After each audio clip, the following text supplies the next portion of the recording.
Good evening. I'm Savannah Pratt. Last year, over 53,000 Americans died from opioid-related overdoses. This means that in just 1 year, more Americans died from opioids than car wrecks. And it's roughly equivalent to the number of Americans that died during 10 years of the Vietnam War. Join us tonight as we dig deeper into a subject that is ravaging America.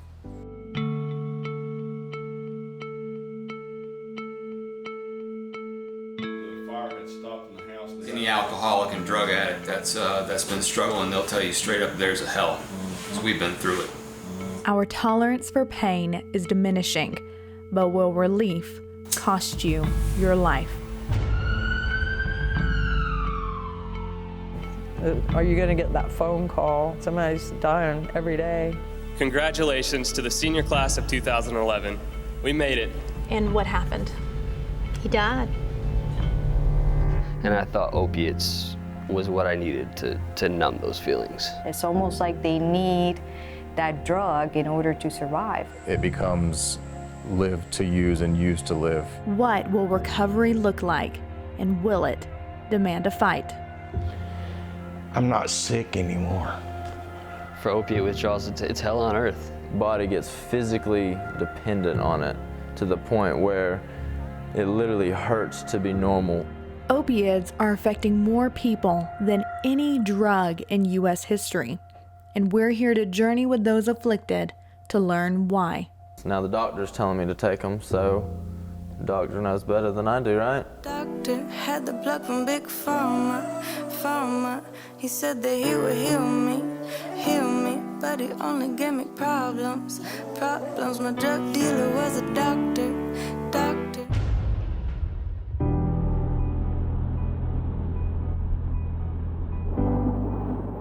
Understanding the everyday reality of an opiate addiction is hard to fathom unless we can gain the perspective of someone fighting the disease. In North Georgia, there is a community where people are not alone in the struggle against opiate addiction, and this is where we are headed.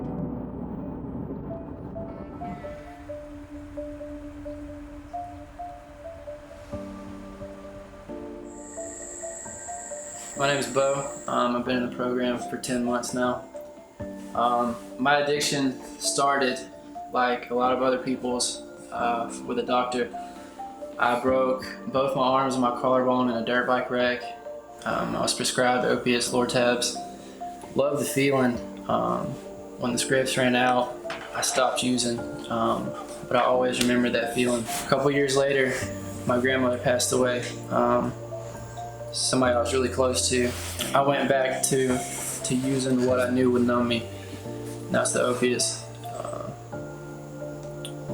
I knew I could use those, I could turn back to those, and I wouldn't have to feel the pain, I wouldn't have to feel the grief, wouldn't have to feel the sorrow, I wouldn't have to feel. When we receive an injury, little nerve receptors in our body let us know something is wrong. So we turn to prescription painkillers to help relieve that pain. But when the prescription runs out, sometimes the pain from the withdrawals can be even more painful than what the prescription was originally masking. I was addicted before I even knew what addiction was. I didn't know about physical dependency or withdrawals or any of that stuff. But it didn't take long to figure it out. And I got in an accident and hurt my knee, and I got prescribed hydrocodone. And I had built it up to be such a monster in my mind that when it was just this warm feeling, you know, it's just like, oh, this is not that bad. It was so opposite of what I had built it up to be that it almost like took me by surprise. I was like, oh, something that feels this good, it can't be that bad. Jonathan was no longer looking to medicate the pain from his knee injury, but rather medicate the pain from his withdrawals. It turned into that, you know, I hurt and I don't want to hurt. One of my family members, he had broke his back and he was prescribed the oxycodones, the Roxys, but he had 15 milligrams. And I found one of those on the laundry room floor and I tried that and it was so much more powerful. I was like, wow, this one pill can do what 10 pills does. So I started doing those. It's like battling yourself every single day I mean, even when you have some, it's not enough. I mean, I couldn't even make it through a night without having to wake up in the middle of the night just to do some, just to be able to go back to sleep, just to make it to in the morning. The outside appeared normal. He went to college and he had 3 jobs. But it was only a matter of time before the appearance of normal wore off. It's like you buy enough energy to be able to buy a little bit more energy later on with the drugs. I mean, it's no way to live. It controls you completely. Opiate addiction is reaching beyond our youth into an unexpected demographic. This is the 50-year and older users, and we don't hear about them very often. But in just 1 year, 2.7 million Americans over the age of 50 abused prescription painkillers. So what has caused such an increase in drug addiction within this demographic? 1 out of 10 Americans suffers from chronic pain. And that's an issue in our country, and this is the go-to medication to address that pain, even though unfortunately there is no evidence supporting the use of opioids for chronic pain. The addiction can start through treatment of chronic pain or invasive procedures like back surgery.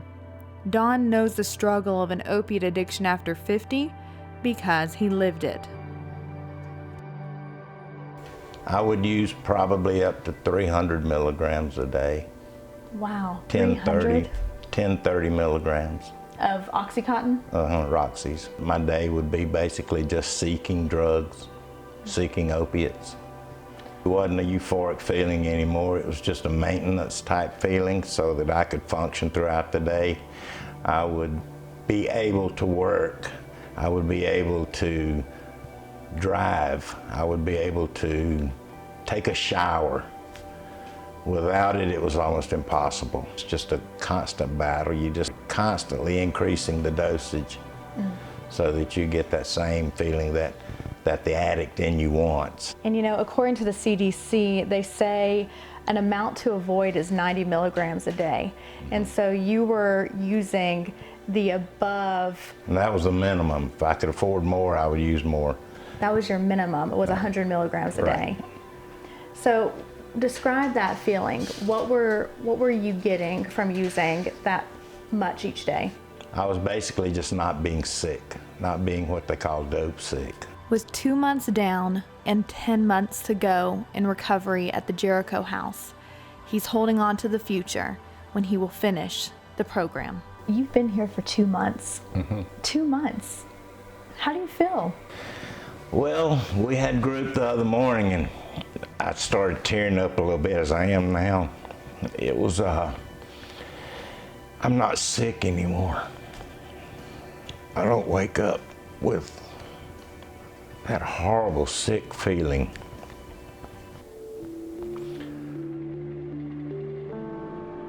Academic excellence came easy for Brantley. He attended Georgia Tech, but while he was there, he started using prescription painkillers, which escalated to becoming hooked on heroin. He graduated, but then eventually became homeless, a life that he never fathomed for himself, all started because of prescription painkillers. It became more of the 30 milligram uncut oxycodones, and it grew to be up to, I believe, 16 a day of those. So over 300 milligrams per day. As their tolerance continued to grow, Dawn and Brantley started using well over the recommended dosage. Once I was at that point, I had graduated from college and I was working full time. I was a manager for Waffle House, a position that I settled for. My day would start out with doing some pills, arriving at work at about 6:30 and having to start my daily tasks. By the time the drugs were starting to wear off, it was around lunchtime. And this was about an 8-month period. I would leave my store unattended in the middle of my shift for an hour, hour and a half to go get pills because I couldn't physically make it through the rest of my day. Eventually, his dealer became his roommate. I had numerous different dealers, but this one was very reliable. He would front me drugs and let me pay him back later, here and there. Basically, it got to the point where I owed him more than I was going to be able to pay back. And he made the suggestion, hey, if you let me move in with you, you've got this big apartment, I'll knock off that debt. And he basically just took over my apartment. My addiction slowly got worse, obviously, and it got to the point where I owed him money again, and it just escalated to the point that he laid hands on me a few times, and I had to get out of there. Brantley went to multiple recovery centers, but relapsed after each one. He just couldn't shake his opiate addiction.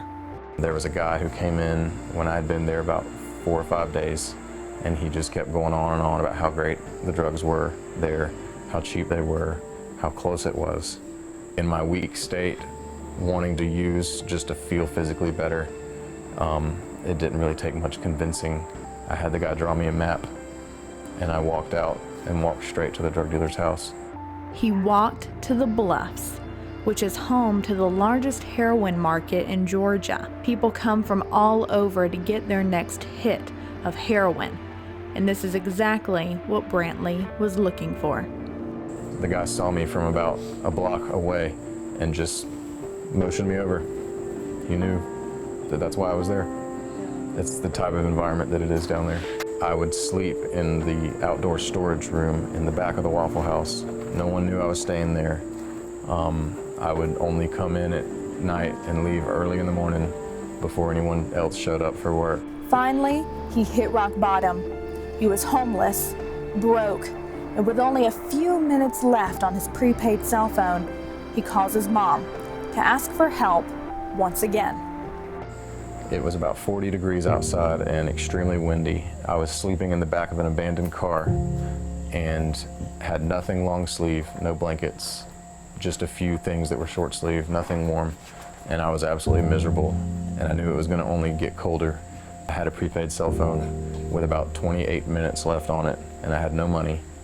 I called my mom and asked her to please help me. I need your help again. I can't do this anymore.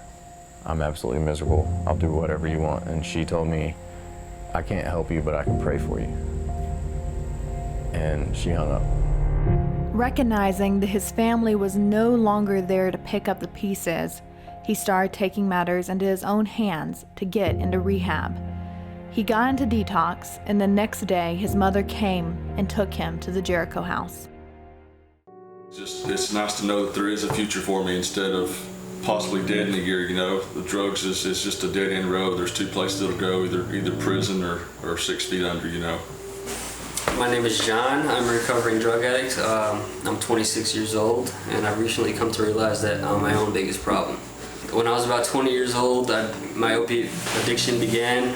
I started off with painkillers. It started off just a few a week. I didn't come to realize I was really addicted until maybe a few months into taking them.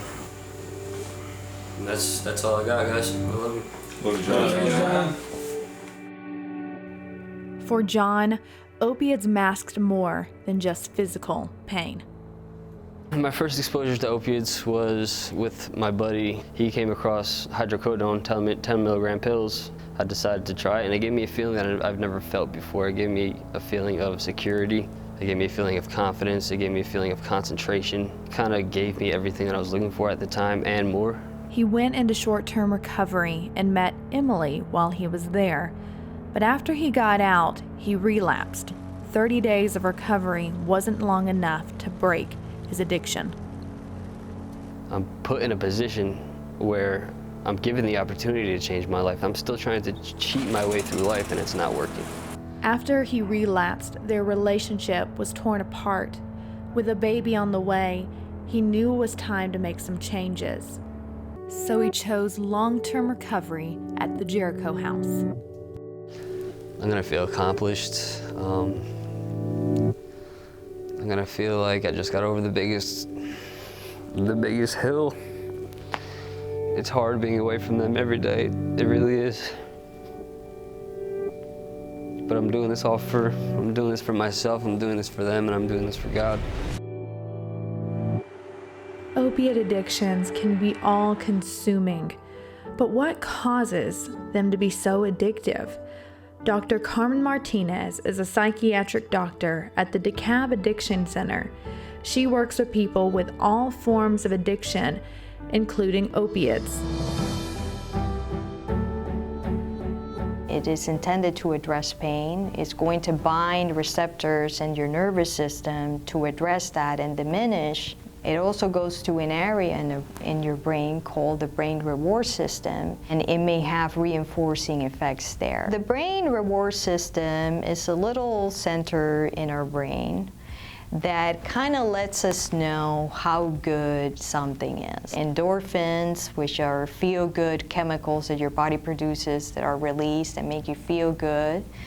When you're in love, the same thing happens. But those are natural rewards. A drug does that 100, 1,000 times more than that. It's not something that our brains are meant to take. We grow up believing that the family medicine cabinet holds the remedies to fix all the bumps and bruises of life, but not knowing how dangerous some of the prescriptions in our family's cabinet could be devastating. An adolescent who's, looking at a cabinet doesn't know anything about this, they're likely to try it. If that adolescent is struggling with other things and also happens to have the genetics to develop an addictive disease, that's where it all starts. We made it. We have had our first taste of experience with success. May we experience much more of it in the future. Between high school and college, he got to a point in his life that he was very stressed out, and he went to the family medicine cabinet to try to sleep. He was very bright. His mind just kept turning, and he self-medicated. So he probably was looking for something like maybe Advil PM, Excedrin PM, one of those things that take the edge off and let you go to sleep. And because there was nothing like that in our family medicine cabinet, he found something that said may cause drowsiness. And it was an old opioid prescription, and he took it.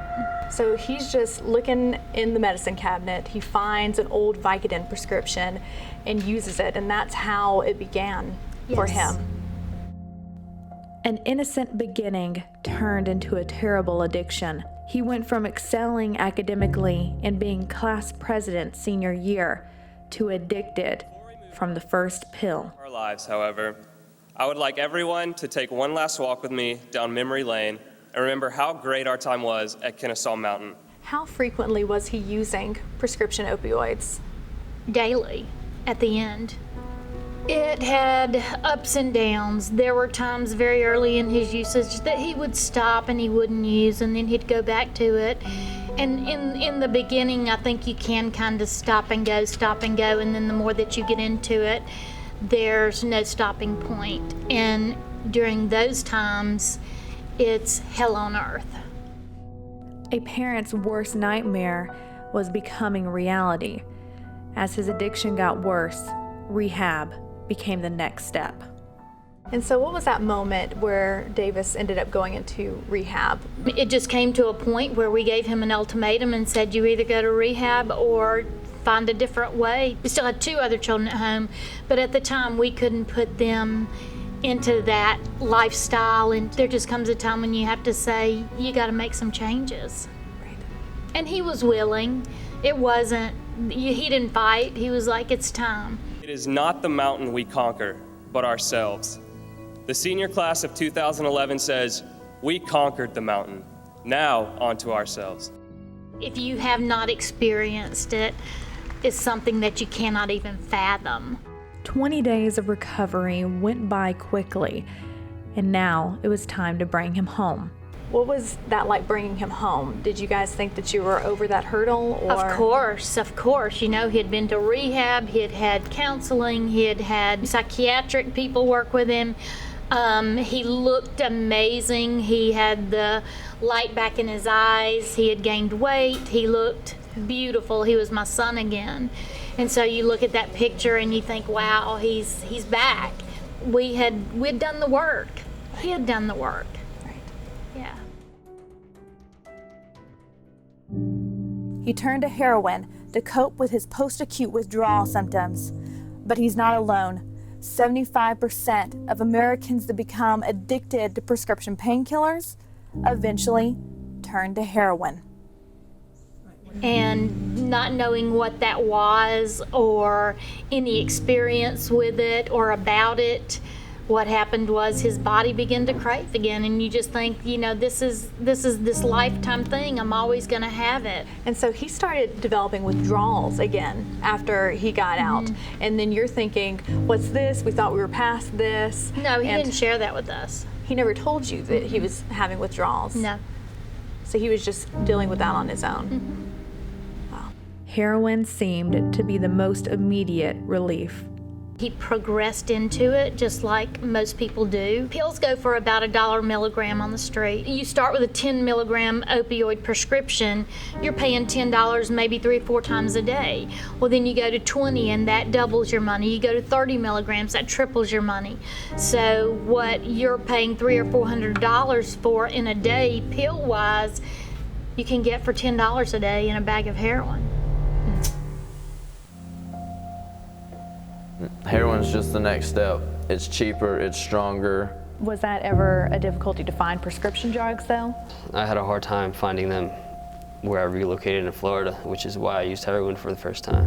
And it's accessible, more potent, and more addictive. Heroin was the only thing that I really wanted because of the price and because of how potent it is. You don't feel it coming on. It's just like me sitting here talking to you, and all of a sudden you're waking up and it's 4 hours later and you feel crazy, like your face, your whole body's like doesn't have circulation going, so like you feel like if you sit on your foot for a while and it goes to sleep, your whole body feels that way. You can't think straight, your equilibrium's all off. With the pills, you know what you're getting every single time because they're manufactured, they're FDA approved, you know what you're getting. With heroin, you never know. It enters your brain and leaves your brain very quickly, so it creates a compulsion to continue use. The need for more created desperation, meaning they would get it at any cost. When I broke into a dealer's house in the Bluff, probably the most dangerous thing I've ever done in my life. If I had been found, there is no question that I probably would have been shot in the head on the spot. It's dangerous. You don't feel it though. It's just like you're gone, and some people just don't wake up from that. And that's an overdose. Far too many overdoses are happening because of this illicit drug, and the outcome is sometimes fatal. You had investigators show up at your door. What was your first thought when you opened the door and saw them? I was waiting for him. I knew. Davis had never not come home. Never. He left Monday night. He told me he loved me, he'd be back, and he never came home. And I knew. That's gotta be a parent's worst nightmare, to see an investigator show up at their door. And can you even remember what your emotions were in that moment? I just looked at him and I said, he's gone, isn't he? When you live with somebody who's using opioid prescriptions and heroin, 2 things are going to happen. They're going to end up in jail, or they're going to end up dead. If you don't stop and get into recovery, those are your 2 options. Right.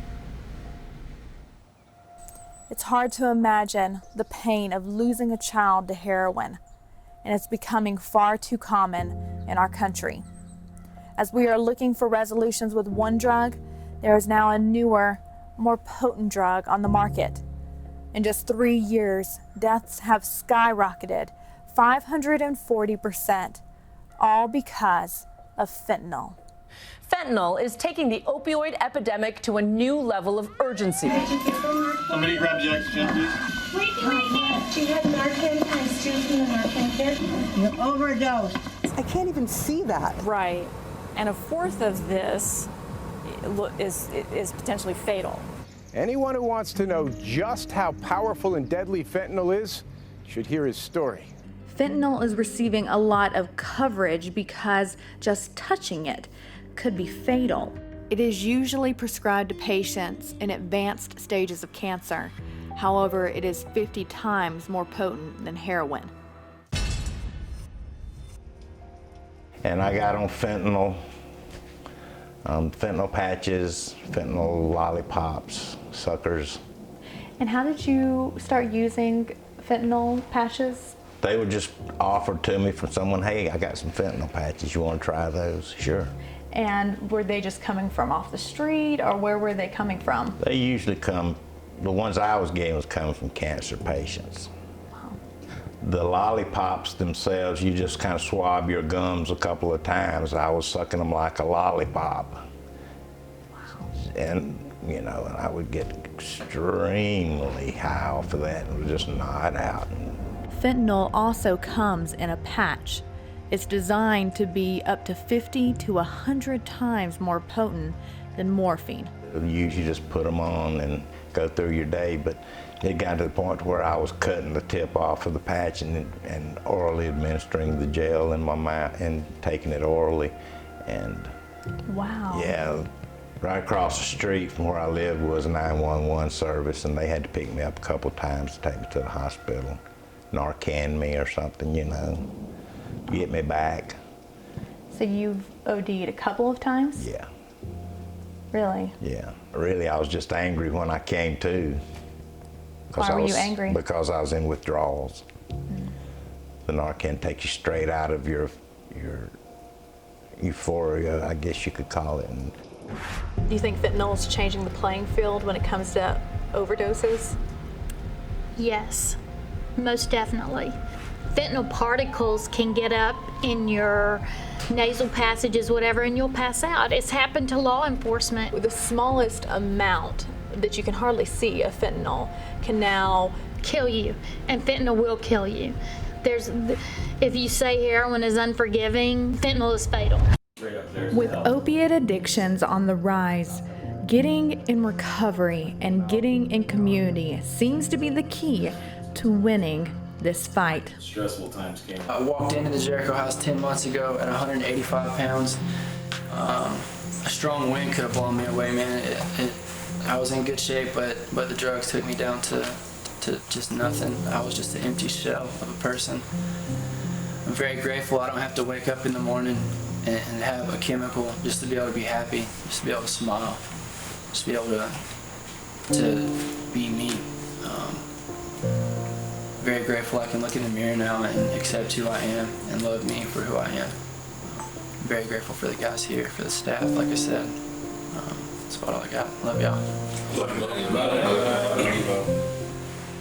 Recovery is raw and it is gritty, but community is where the healing begins. You see this, I'm cut off.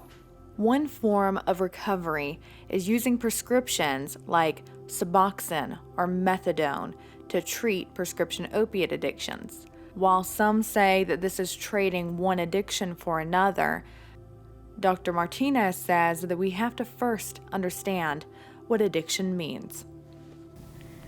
So we have to remember what defines an addiction. It's usually a set of behaviors that cause severe impairment in somebody's life. So when you have somebody going to a methadone clinic, taking their daily dose of methadone early in the morning, going to work, having a family, taking care of themselves, having a stable life, that is not an addiction. So I think we all need to understand as a community that addiction is not just taking a substance, it's the state of behavior that accompanies that.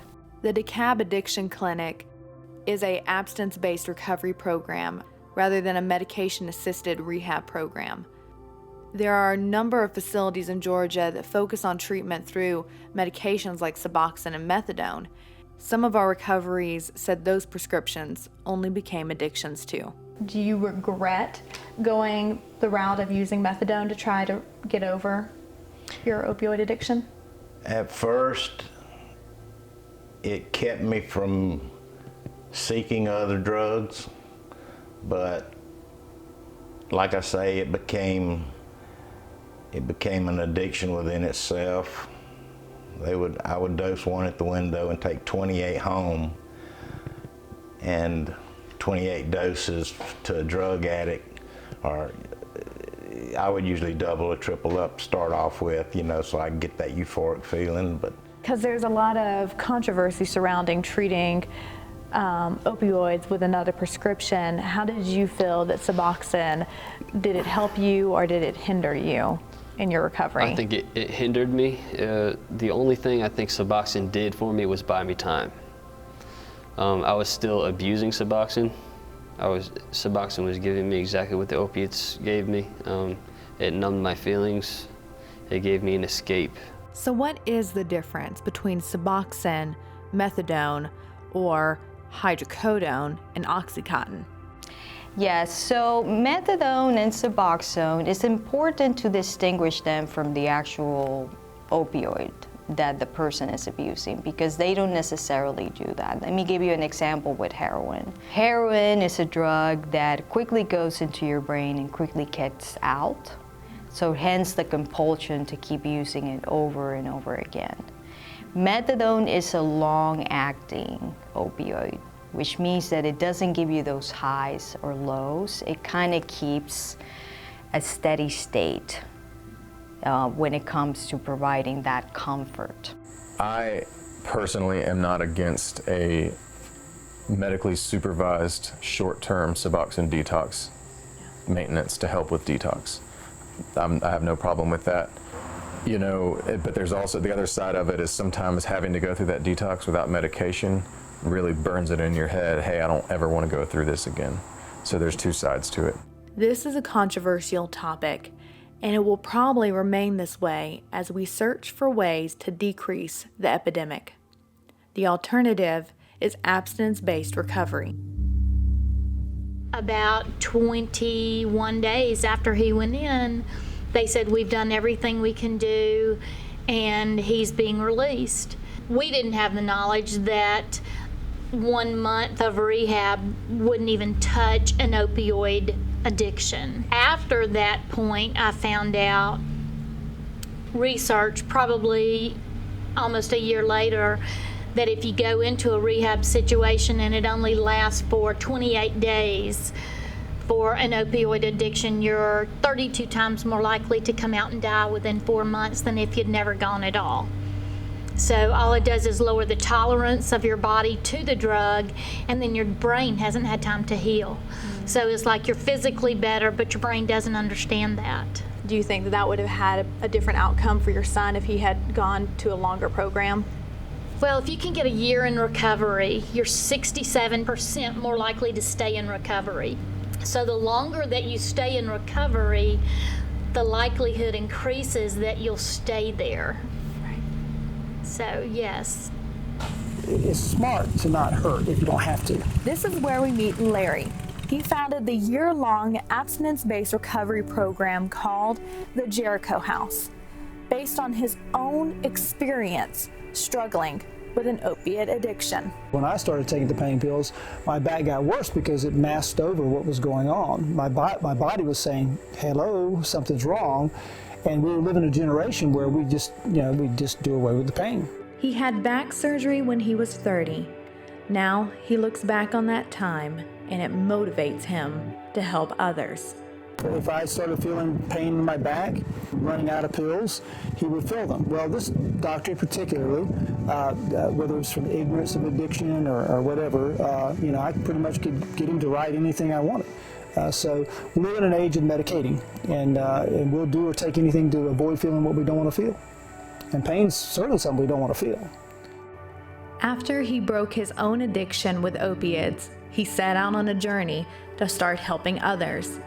And then the Jericho House was started. I realized that there was a whole community of people that were trying to get help with addictions that weren't being addressed, and that was dual diagnosis, where folks that were struggling with addictions, but they also had depression, anxiety, other mental health issues. And so we set this course to explore letting people in with dealing with dual diagnosis and working more closely with professional mental health people and so on. And I'm so glad we did, because we've got some of the coolest people, that we would have never had in the program, and they're getting help, and they're learning how not to be ashamed of the fact that they have needs that are different. The Jericho House was born from the idea that people need time for their bodies and their brain to heal from an opiate addiction. 50% of the men at the Jericho House are recovering from opiates.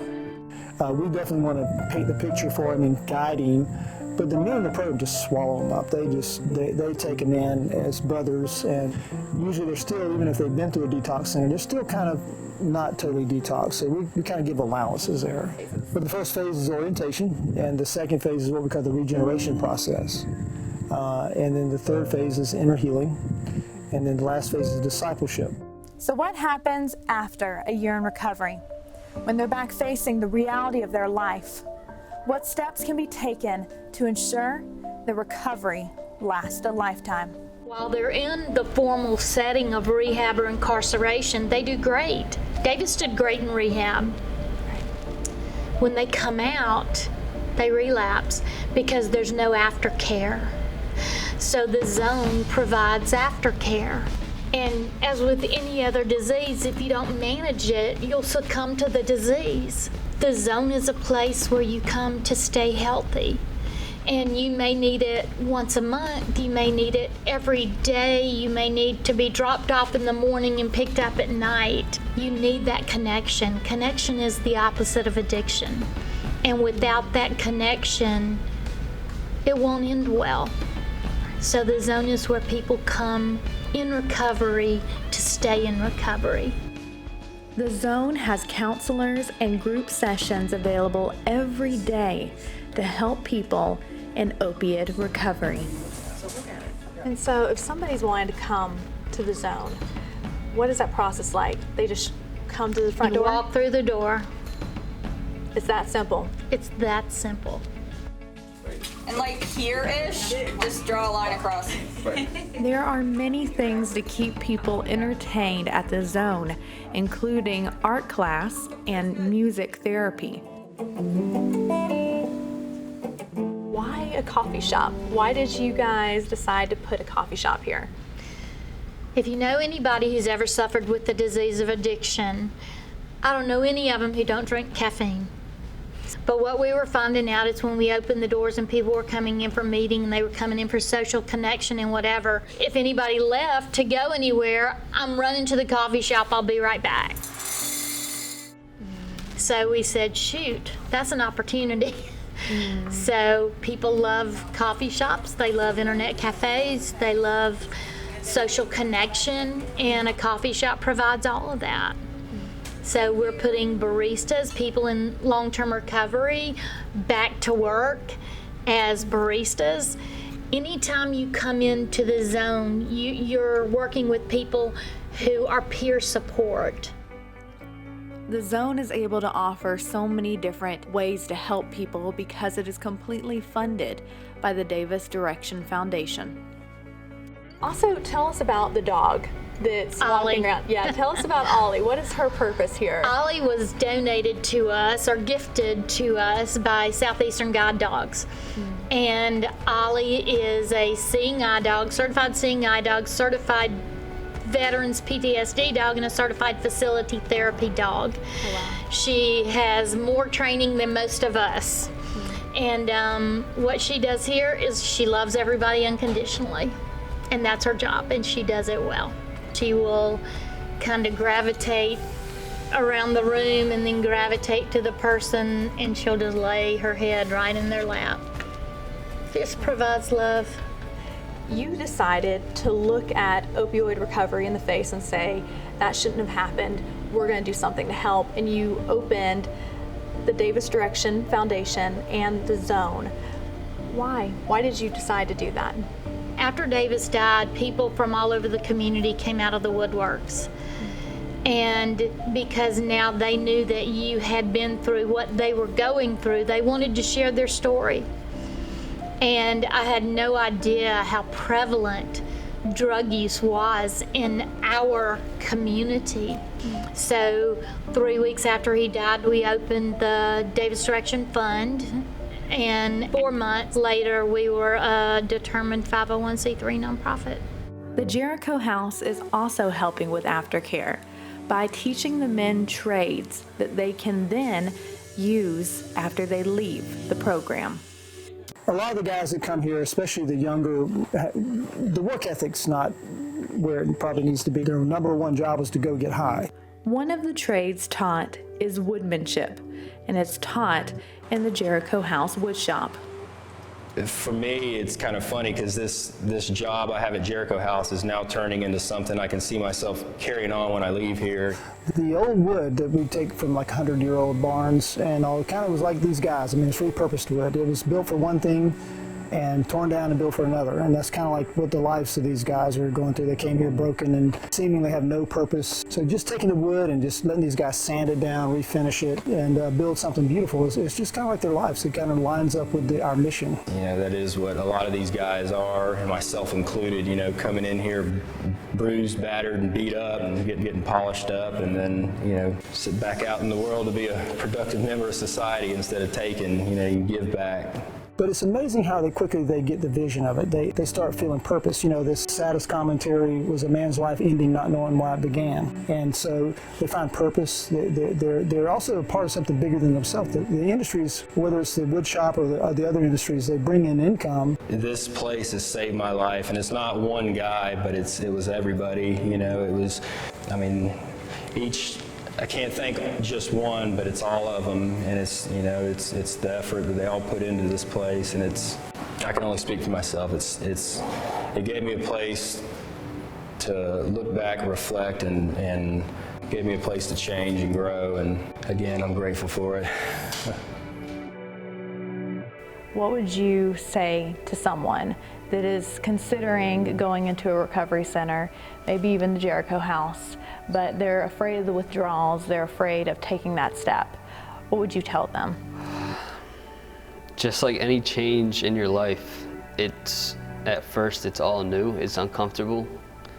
For opiate withdrawals, it's hell on earth, it is. But once you get past the first stage, it's all worth it. It's like you're seeing life in a different lens. It's amazing. Since John has been in the Jericho House, he and Emily have gotten engaged, and they're raising their precious son, Paul. It takes a little hard times. That first week, I didn't sleep for 8 days. In the same breath, it's so much better to be able to wake up, not need nothing to get up. They treat you like family there. They help you in ways that you don't even know that you need help in yet. And what would you like to tell the Jericho House as a whole for getting you to this milestone? I've still got 10 months to go, but I don't look at it as 10 months. I look at it as one day at a time. I feel it's going to feel like a lot of freedom. I thought that I was free when I was using, but I was really bound. The reality of the prescription opioid addiction is closer to you than the other people that we've spoken to. Is that reality ever prevalent to you today? No, actually, in honesty, I still think about it. I still have a craving for it. If I was out there, I'd probably still be using. I've got this hedge of protection around me at this moment, and it's where I need to be right now. Brantley graduated from the Jericho House 3 years ago, and now he is a counselor helping other men struggling with their opiate addiction. It's really exciting. I never thought I would make it this far. I used to look at people with 3 years clean like, how did you do it? But being a counselor here now on staff, I enjoy getting to use my story to help other guys who are going through similar things. I would say the best thing the Jericho House did for me was it helped show me who I really am. I didn't know who I was. I got married about 9 months ago, and that's been like the greatest blessing of my entire life right there. And getting to use my experience, all of my experiences to help them is like the biggest blessing I could ever do. You know, we don't get paid a lot, but it's not about the money for me. This is what I'm called to do. After 12 months of recovery, Jonathan has made it to graduation. You start the program and you really want it to end right off the bat. Like, that's the first thing you're looking forward to. It's not fun to have to look at yourself and work on yourself every day. Right. So, but going throughout the program, you find that It's the journey and not the destination that really means something. That's where the change comes from.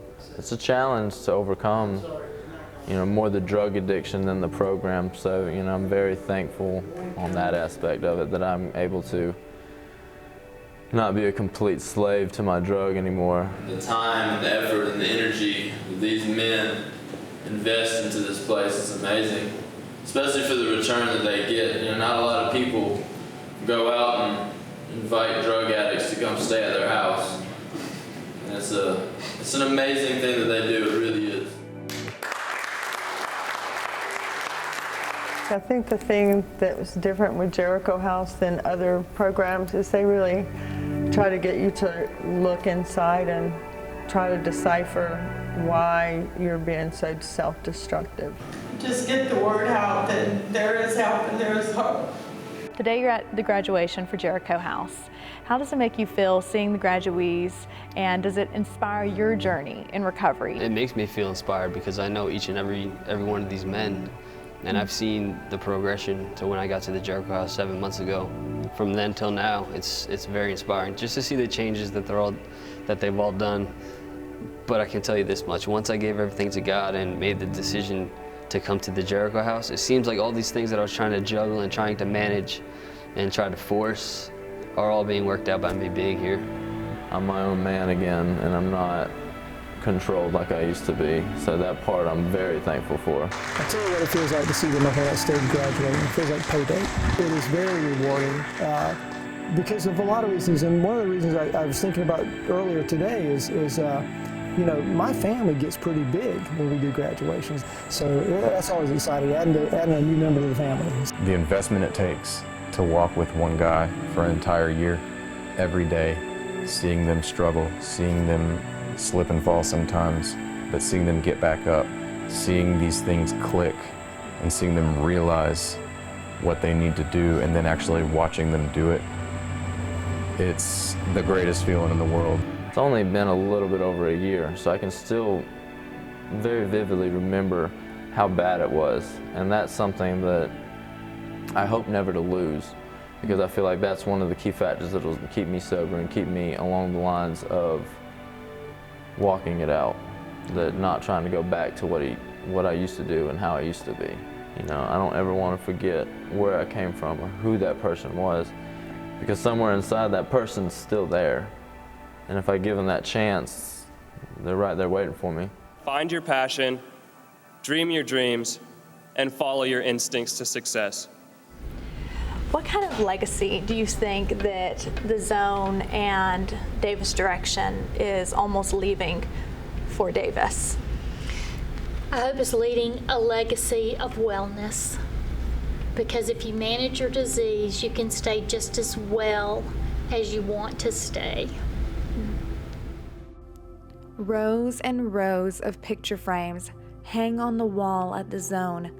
These are the lives that were loved and lost to the disease of opiate addiction. Drugs designed to relieve pain have left these families with the worst pain of all. Missy devotes her time to helping people in opiate recovery so that one day families don't have to bear the pain of losing a loved one to opiates.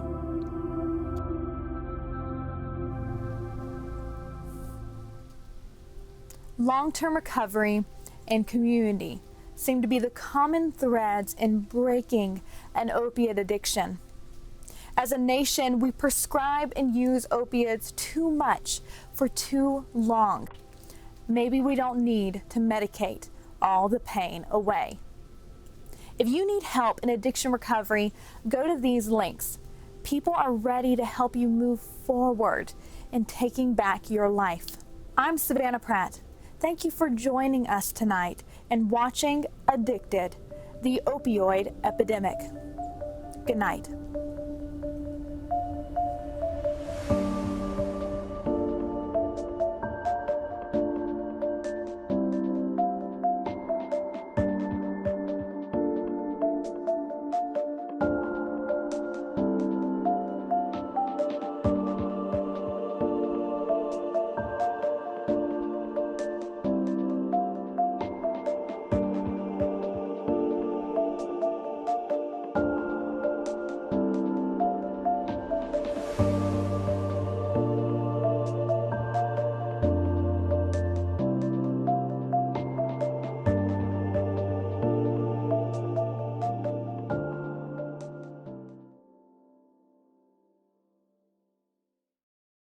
We're gonna get funky with you for this one.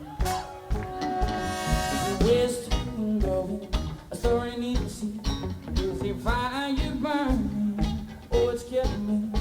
See, I know I'm moving. No, why can't you see where I'm going? Ha! Don't forget my name. I am the sign of the southern rain. And I'm the man of a mighty faith. And I can't stop believing there ain't no stopping me. Yeah. No stopping me. Yeah. All these people think I'm losing my direction. They think I've missed a turn. Don't let the doubt creep and the escape the burn. I will burn. Don't forget my name.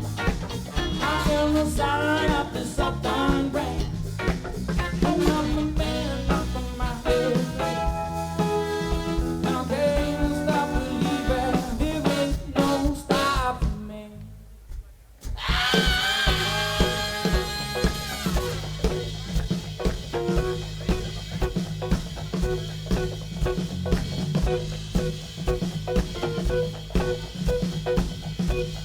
Ricardo had on the bass guitar. Take it down.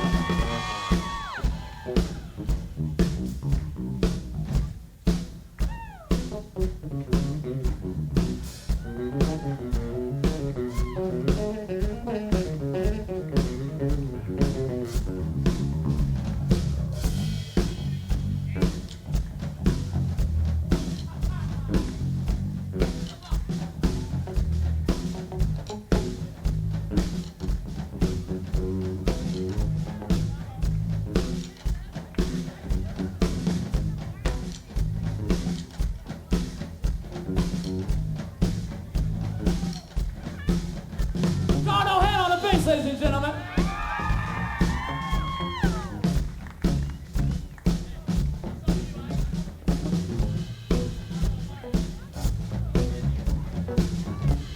All right, you want it?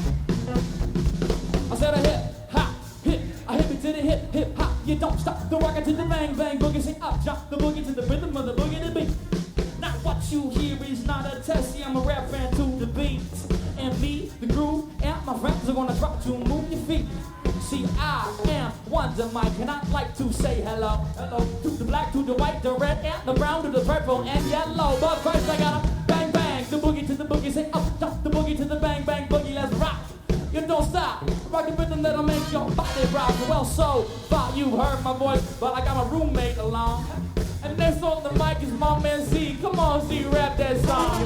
What he said, let's go, dance floor, bro. I know you know, I go psycho when my new joint hits. I just can't sit, I gotta get jiggy with it. That's it, now honey, come ride. DKNY, all up in my eyes. You gotta try to bag with a lot of stuff in it. You a deep friend, let's spin. Everybody looking at me, glancing the kid. Whose name was this legit? You with his hands, so get ziggy cigar, right? Give it, you buy, I just buy it. It's full of look, I don't like it. Anyway, they have me on the ass, play or play. Give me another jiggy, make it feel like fuck play. Yo, it's cardio's invented. Haha, big facts all in it. Come on, get jiggy with it. Come on, boy.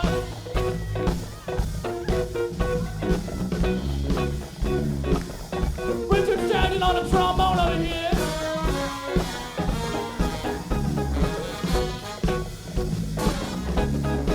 Khaleesi Terrell on the saxophone.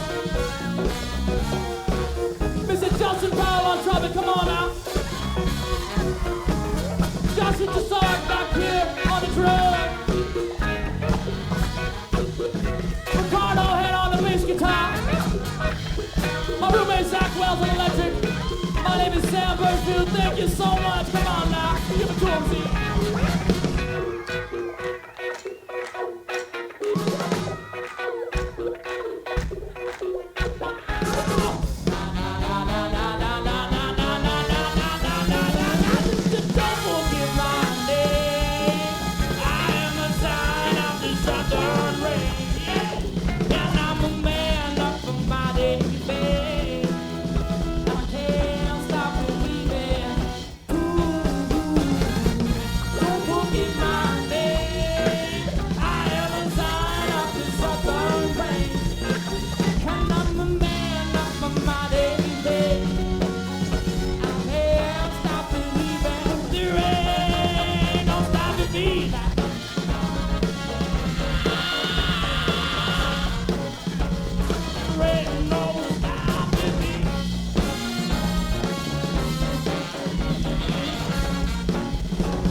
Athens, Georgia.